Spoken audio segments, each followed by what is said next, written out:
at 7'4". When he puts the ball over his head, he doesn't expect anybody to steal, but it's a fundamental error by Smith as he put it behind his head.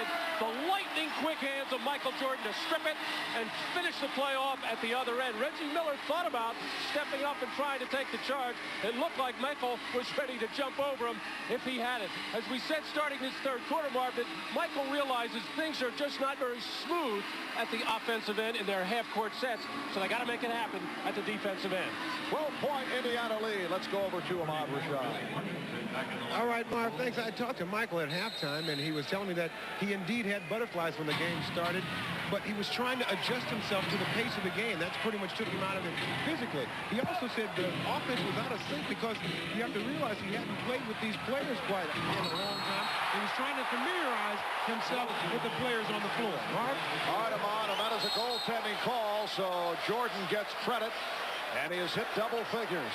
11 points for Michael. He is now 4 for 13 from the field. Pacers 56 and the Bulls 46. Jackson and Miller in the backcourt. McKee, Smits, and Dale Davis up front. Shot clock is down to 6. Jackson gets it inside to McKee and a foul call. Oh, Mark Jackson realized how lucky he was to get that pass through there.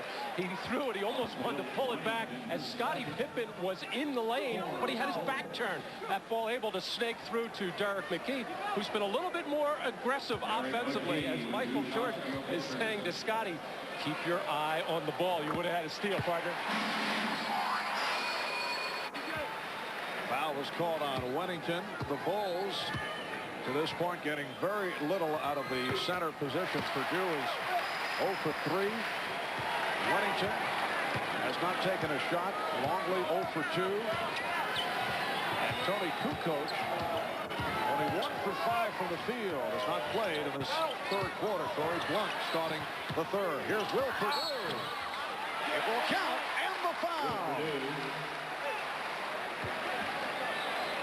And Will getting a little encouragement this time from Michael Jordan. The last time Will took the ball to basket, he just put up a little flipper and not very strong this time. Still not able to finish hard at the rim and stuff the ball in there, but doing his best. Got fouled on the play. Michael Jordan trying to encourage Will Purdue, who's doing a good job at the defensive end on Rick Smits before Rick gets the ball. Smits does have 10 points, but so far, good defense by Big Will. And the foul on Smits, who picked up his third. Indiana 58 and Chicago 49. 5 minutes in, third quarter. Quick release by Reggie Miller. 19 for Reggie. Pacers 60 and the Bulls 49.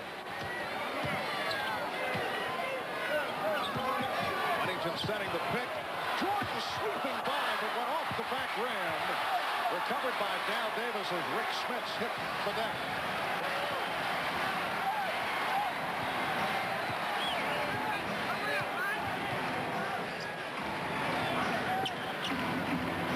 Jackson.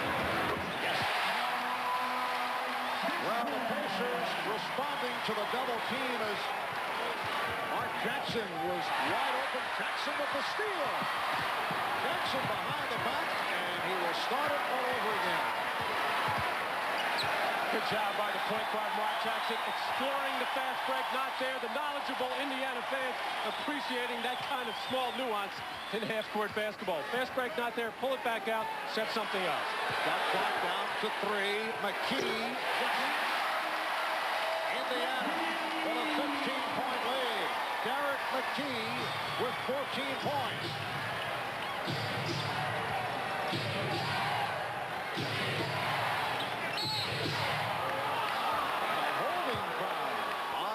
Smits with his 4th personal. And that is number 4 on Rick Smits, who is foul prone. He will sit down. Antonio Davis will come on. Smits departing and 10 points and 7 rebounds. The Bulls have been tentative with some of their passes as Michael will go to the bench for a rest, replaced by Pete Myers, and Tony Kukoc coming in for Will Purdue. And right before that, the Bulls had brought in Bill Wennington to replace Corey Blunt to put him in that big forward spot, as Phil is trying to keep a couple of extra big bodies in there against the outstanding rebounding of the Indiana Pacers. And Indiana has come out shooting well in the third quarter. 6 of 7 from the field. Bulls have hit 5 of 10. Armstrong really has nowhere to go. Down to 6 on the 24. Pippen looking for the shot, can't find it. Kukoc has to fire and hits. Tony Kukoc with a 3 with the shot clock running down. It's only a second field goal. It cuts it to a 12-point Pacer lead. Just under 5 minutes to go. Third quarter. And the call away from the ball. Pete Myers holding Reggie Miller. Well, Tony Kukoc had been trying to post up Dale Davis. He would have much more success by taking him away from the basket and possibly driving on him. He had to launch this three to beat the shot clock, but Tony Kukoc has been silent so far as he seems a little bit mesmerized with the whole situation. Well, you can understand that he might have come in with the same butterflies that Michael Jordan mentioned to Ahmad Rashad.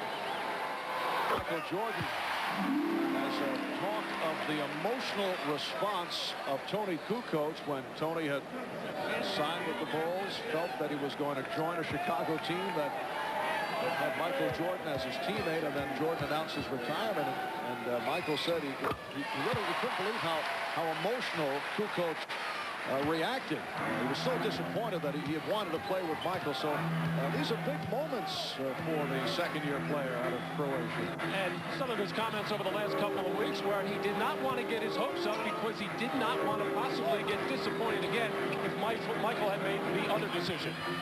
Shot clock at 5. They double up on Pippen.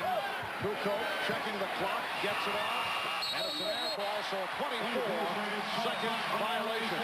Well, Tony Kukoc is a good post player against smaller players, but when he's being guarded by a Derek McKee, who's really a small forward, but a 6'11" small forward, or one of the Davises, he's better at taking the ball out about 17, 18 feet, facing up and trying to drive into a seam.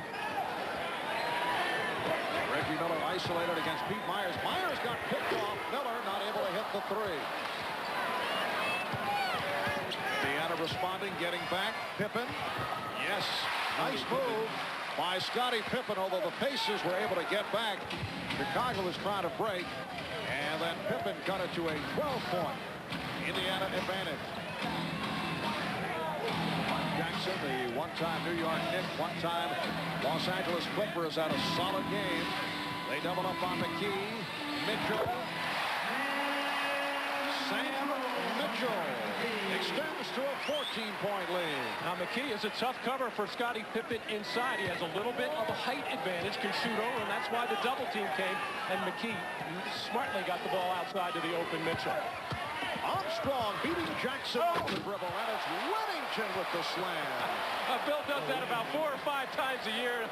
When he does it in either old Chicago Stadium, which is no longer, or the new United Center, the crowd goes wild. He just takes a gamble, takes a run at it, and finishes off the play. Indiana with a 12-point lead. We come up on 3 minutes left in the third.